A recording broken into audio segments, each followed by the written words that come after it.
You're listening to If These Woods Could Talk, produced by the Rhinelander District Library. More information can be found at rhinelanderlibrary.org. If these woods could talk, they might whisper to each other and then hiss and throw popcorn at you for talking too loud. More than 70 years ago, Three Lakes resort owners decided a movie theater was needed in the area. The Three Lakes Theater was the result, designed by notable architect and baseball player Cy Williams, and funded by the sale of stock to residents, kind of like the Green Bay Packers. The building has had a number of owners and several purposes. However, the community theater had a revival in the mid-aughts. I spoke with Gay Scheffen, one of the women who spearheaded what would become the Three Lakes Center for the Arts, about the new history of the building.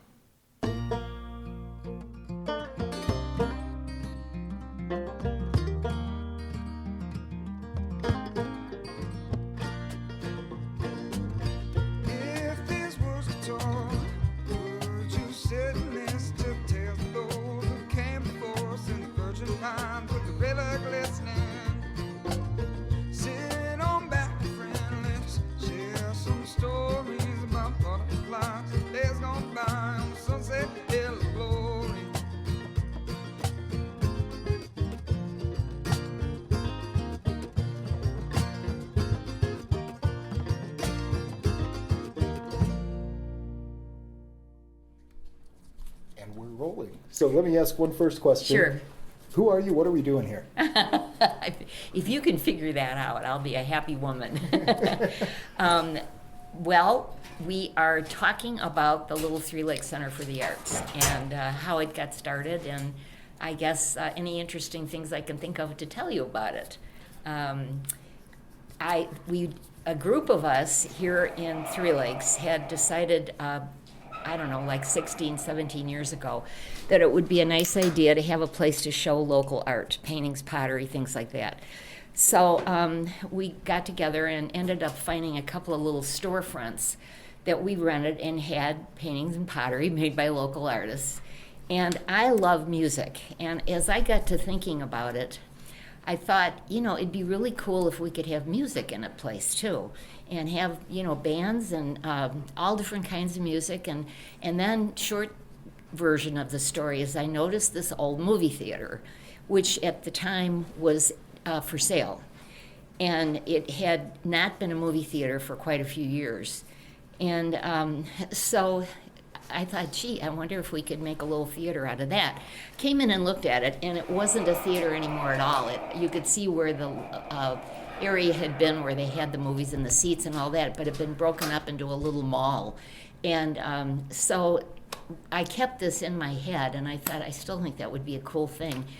And eventually, the gals had some little storefronts rented, and they were selling the paintings and pottery and so forth.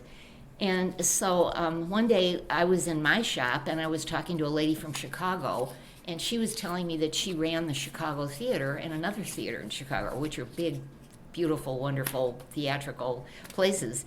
And so anyway, I told her what we were doing, and I said I'd love to find something in Three Lakes. So we talked, and she said, that little theater that was a movie theater built back in around 1940, she said that's for sale. And we got a visitor here. Yes, we do. Hi, puppy. I love you too. I don't know you, but anyway, so I lost my train of thought. So this was built originally. The building was built by Cy Williams, who's a baseball player, and he became pretty famous for building all kinds of houses and stores and everything around here. And it was made from an old Quonset hut, which these metal curved buildings were used for airplane storage and different things during the war. And actually, most of them are gone now. There were a lot of them all across America, but we have one of the only ones that's still a Quonset hut. But it had a second floor put in it, and it wasn't a movie theater anymore. So I was looking at it and Do you imagining. know what it was? Well, I know what it was. It was a variety of things, but right when we bought it, it had been what's called a craft mall.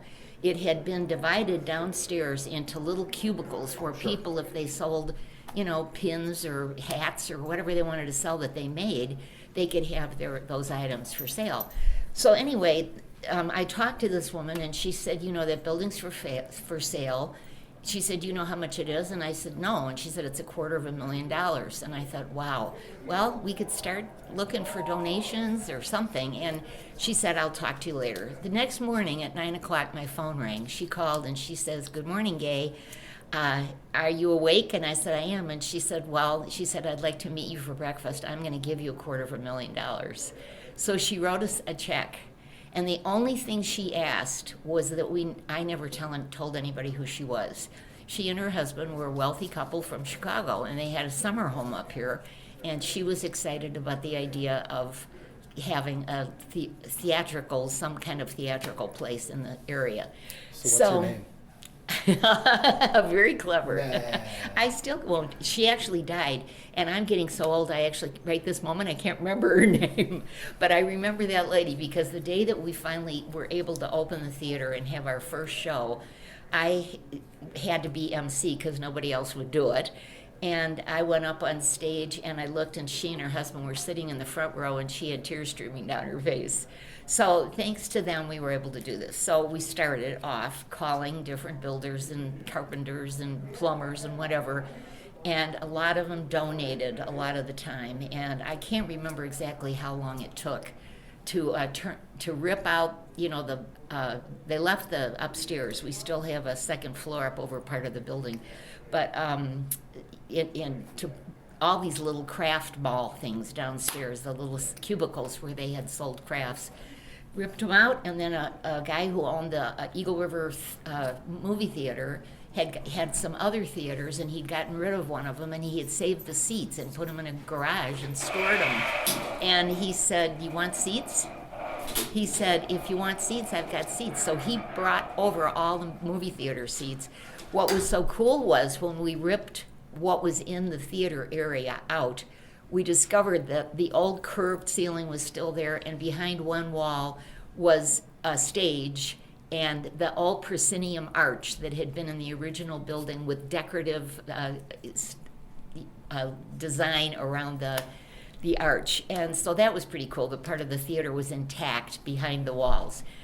So we got all the other stuff done, and a lot of the things were donated, and then they said, "What are we going to do now?" And we talked about it, and I said, "I think it'd be great if we can find somebody who knows how to do sound and lights and get them installed." And so little by little, we finally, and then they asked me, because I love music and I know a lot of bands in the area, if I could find some bands. Well, it turns out I've been doing that for over 15 years.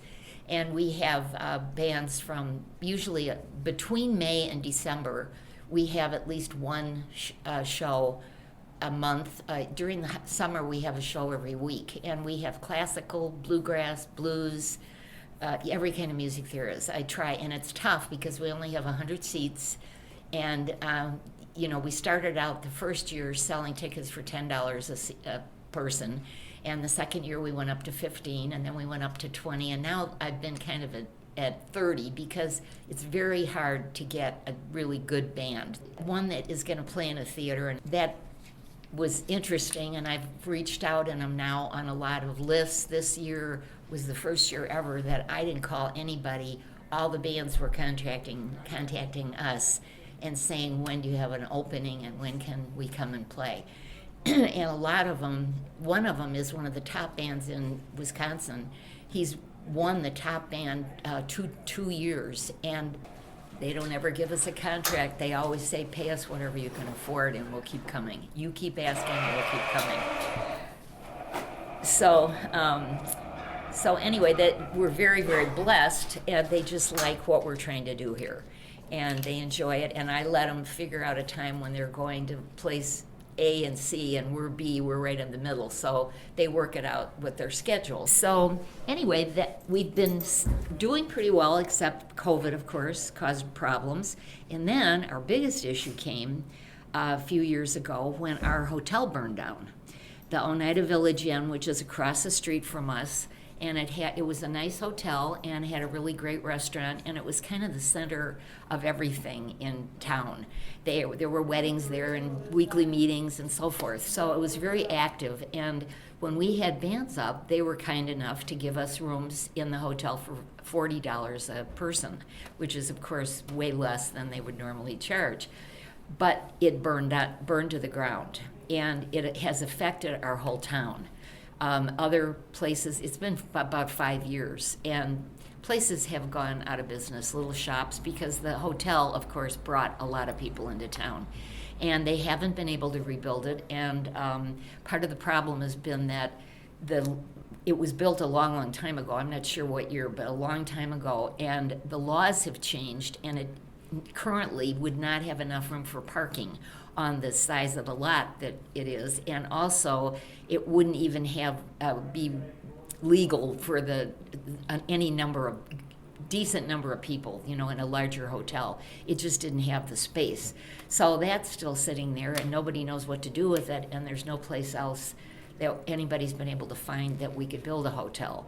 So anyway, that's been a problem, and ironically, my husband and I have a simple house on a nice piece of property, but we have a guest cottage, and so it's ended up that I'm having most of the band staying in our guest cottage. Okay. Because so I've learned how to wash floors fast and clean bathrooms and change sheets.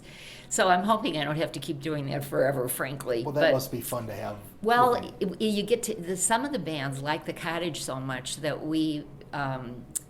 they want to stay a few extra days, and then they end up not charging us for the show, or they give us a really good price because they love the cottage. I never planned for any of this, so believe me, it's been quite an experience. But there are a lot of people that are on the board or involved with the theater that have found that they're doing things they never dreamed they'd be doing, because we all just love this little theater, and the town has been very accepting and happy to have it, and so on and so forth. I should tell you how it started in the first place. Before there were a couple of women that were talking about having some kind of a center for the arts. I think I mentioned that a little bit in the beginning. But anyway, they got the idea from some woman that I forget what town she lives in, but she briefly met them at lunch once and said, why don't you start a center for the arts here? And I've never seen her again, but it was a great idea, and I'm grateful to her. But the two women that first started working on it were local folks up here, and anyway, let me think, what else can I tell you? So they have some real, they were around for quite a while. They started the board, they were on the board, and then after a while they got tired, like people do, except me. And about what year was this that we Well, started? I've been doing this for about 16 years, and I think we had it for a couple years before that. So 2007-ish? yeah, I can't really remember, but that little history that I've got written down for you talks about the theater when it was a movie theater and when it was first built, but that had to be around 1940. So anyway. What can you tell me about the original building? What can you tell me about that? Oh, well, it was just a movie theater. This is the original building, and it was just, as I said, they changed it over the years, but when they ripped the walls down, we found that the old theater was still there underneath the walls, or in between the walls. So I can show you if you want to. I'd love to see. Walk in here. I just turned all the lights on for you, and we have. We're constantly trying to get money to fix things. You might not be able to. Hey, it's me again. At this point, Gay took me into the theater, and as soon as we opened the door, we were blasted by the sounds of drills and hammers, and also country music radio blasting, which made recording impossible. Also, there was a dog, which took all of my attention anyway. So we looked around and then stepped back into the gallery and continued recording, starting now. So, So let's talk about the interior of the theater a little bit. Okay.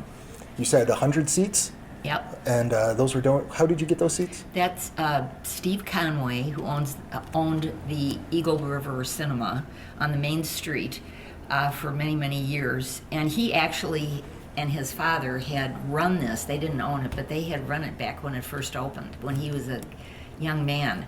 And so he knew about the theater, and he lives in Three Lakes, and so he wanted to help us when he found out that we were getting it. And he had owned a theater in another state, I'm not sure where, and he'd sold it, and the people that bought it weren't going to use it as a theater. So he saved, for some reason, he saved the seats, and he had them all in a garage.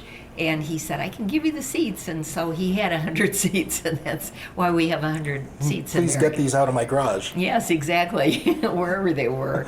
But he was a big help, and able to help us learn how to use the movie projector, because it was one of those giant ones with the big, huge reels. And he knew about those because he had used those when he was a teenager and was helping his dad out in theaters. And of course, all that's changed over the years, and we've gone to all the digital and different, I don't know what they're all called, but whatever it is, it's all different now.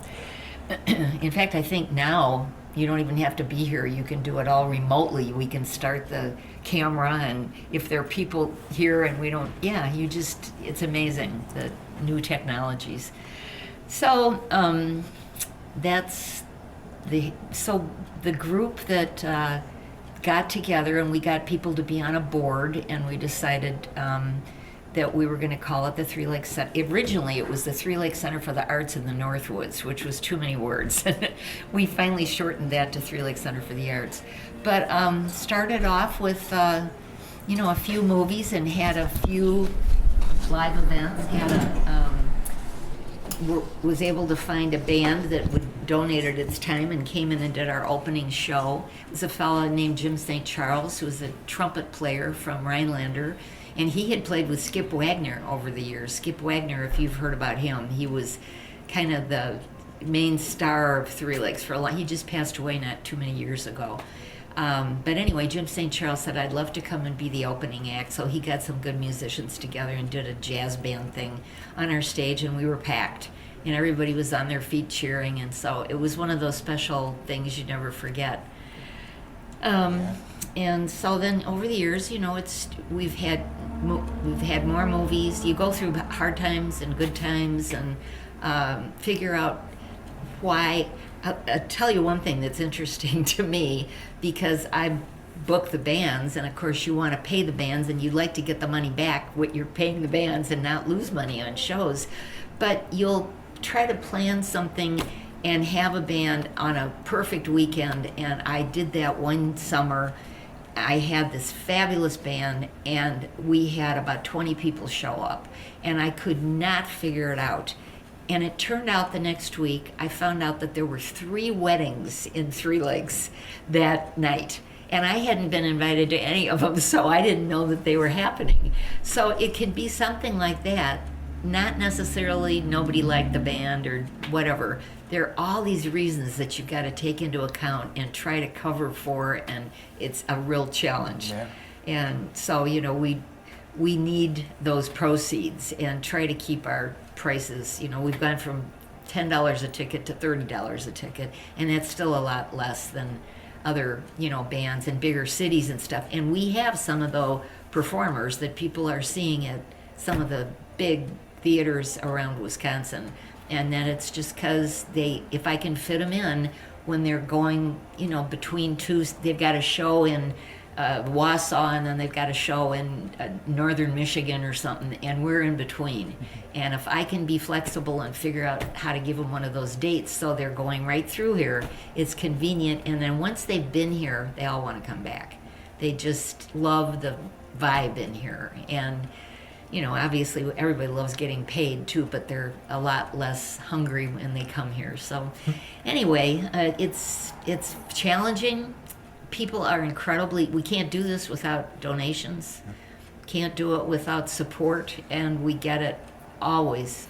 People are wonderful and have donated their time, and I can't tell you the dance floor was pretty much all the wood and laying it was donated by a wood company up here that wanted to help, and they did it for nothing. And so people really come out when they think you're doing something worthwhile. The gallery also, we have a Artist of the Month, and artists come in, and we've got a gallery manager now. It's been different people over the years. We've got one that we actually pay. Most of the employees here are still volunteers like me. I've been volunteering to do what I do all the years I've been here. But we've got a few employees, very few. So is the center run as a nonprofit, basically at cost? It's a nonprofit. Yeah, okay. It is a nonprofit, you bet. So, it's only because of the kindness of strangers and friends that live around here. They keep us going, and every now and then somebody gives us a big chunk of change, and the people that helped us buy the building in the first place came back and gave us more when they saw that we needed a couple of things fixed up and improved. The whole little concession stand area had to have new refrigerator and ice maker and all kinds of things like that. Was that concession room always here? Was that from original? Yeah, the concession stand was there, but everything had to be replaced. Yeah. Oh, and I found out that one of my neighbors owned a company that made popcorn machines, and I brought him over and showed him the theater, and he immediately found a wonderful old, it was an older model, but it worked out perfectly because, we're older too. The theater's older. It looked more appropriate, and it still works great. Sure. So, yeah, it's amazing how people help you out, and the plumbing, everything's got stories and has had, kind of drives to, we need $6,000 to do this, and then we have a party or something, and people jump in and they help us. People in general are generous, and they really are. People are good-hearted, and the people up here are wonderful, as they are all over the country. You just have to give them a chance to be wonderful, and they will be. So to get back to the building a little bit more, when we were in there, you were talking about the arch, which is original. yeah, they call it a proscenium arch, and I don't know what that really means, to tell you the truth, Okay. but that's what they call it. And the place had been completely changed, and they had just put new walls up right over where the stage and that arch was, which we didn't know. But when we came in, we wanted to get the ceiling raised. Had been a second floor put in, and so we had to rip that out. And when we ripped that out and pulled some walls down, lo and behold, here's the old stage and the proscenium arch, which had Art Deco design around it still. So that was great because it was an Art Deco building. So you didn't even know that was going to be here when you No, we made the didn't. purchase. I didn't. It was weird. It was a little hallway in the back of the stage. There was a little hallway, and it was all closed off. So you could walk behind the stage and walk out a door into the parking lot in the back. Yeah. But you didn't know what was between the one wall and the back wall. And when it came down, the stage, part of the stage was there. We had to add on to it and make it bigger. But it's been an adventure, and it's really been fun. It continues to be. There's always something going on in here. Weird noises coming from here, there, and everywhere. As time goes on, you have to improve. And same thing with the bathrooms, and things have to be fixed. course. So, yeah, trying to keep the place warm in the winter is a challenge. And then outside, the latest thing has been the, now I forgot what you call it, where you put up the names of the movies that are going to be... The marquee, thank you. We had the old original marquee, which is the kind that's got metal letters that you put there's a big board with slots in it, and you have to stick metal letters and spell out whatever it is you're advertising, whether it be a movie or a live event.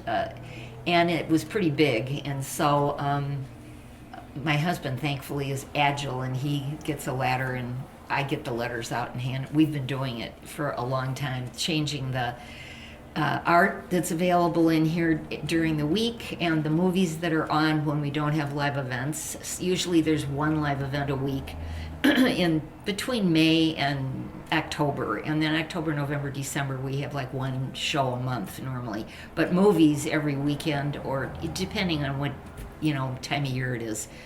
So anyway, we did decide to dive in and get a digital marquee, and so that's going to be happening shortly, which kind of makes me sad because I love being an old thing.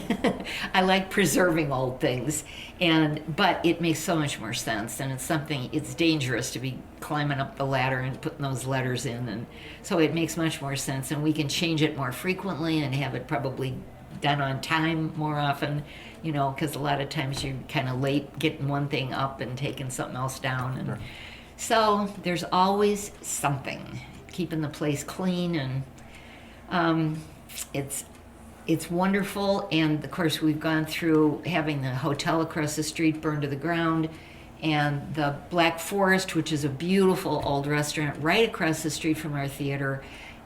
With COVID and all the things going on in the world, Three Lakes has gone through tough times, as many little towns have. And thankfully, the Black Forest is open again. So that helps us because people love to go out for dinner and then to a movie or to a show. And so we all help each other. How often do you show movies then? Well, in the summer, we usually have movies like, it could be Thursday, Friday, Saturday, Sunday, or depending on what's going on in the theater otherwise. It might just be Friday and Saturday, and then during the winter, lately it's been hard. We used to have movies like at least once a month, I'd say, but this year we closed down and didn't show any movies. I forgot what month we stopped, but right now we don't have movies. So we'll be starting movies up again probably in April, and then we'll have them in May, and that May is when we have the live events, the concerts also. And the concerts are always on either Thursday, Friday, or Saturday night. So the movies can be the other nights. Sometimes on Sundays we'll have movies. It depends on the movie. And so are you able to share just some of the acts coming up this season? I'll be happy to. In fact, I have my calendar here, so there are usually somewhere around 15 of them. Starting in May, there'll be one or two, and then June, July, August, one every weekend, Thursday, Friday, or Saturday, or Sunday. We have a band of some sort, and I try to, mix them up. So we've got bluegrass, classical, a little bit of everything.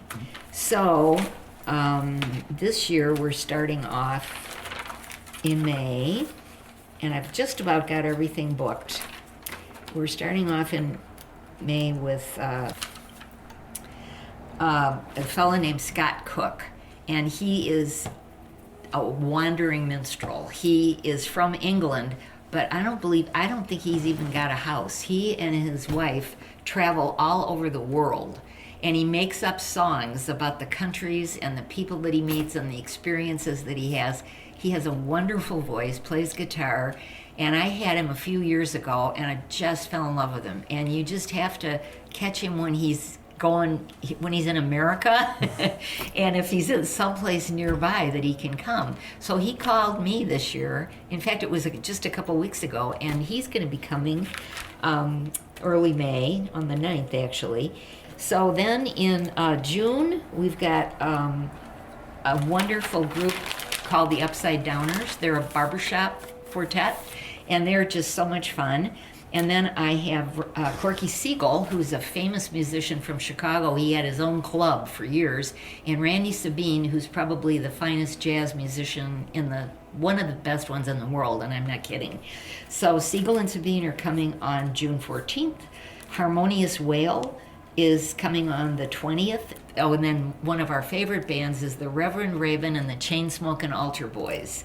And that's a blues band, a Chicago-style blues band, and they're fabulous, and we're always sold out for that show. I can't tell you what I've got in November and December because I don't have it written in stone yet. So anyway, but we'll play right through November, and then we'll close down until probably the next May. And hopefully it'll be a good season.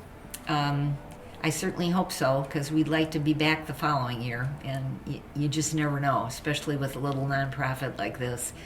So we're really dependent on the good folks that know that music just soothes our souls and heals our hearts, and it's something that we all share, and I think it's really important to keep it going. So.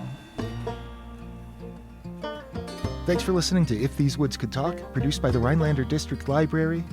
Special thanks to the Old Pine Road Band for the musical theme. Follow If These Woods Could Talk on Facebook and Instagram, subscribe on your podcast platform of choice, and now find us on YouTube as well, where you can find new episodes by searching for Rhinelander District Library.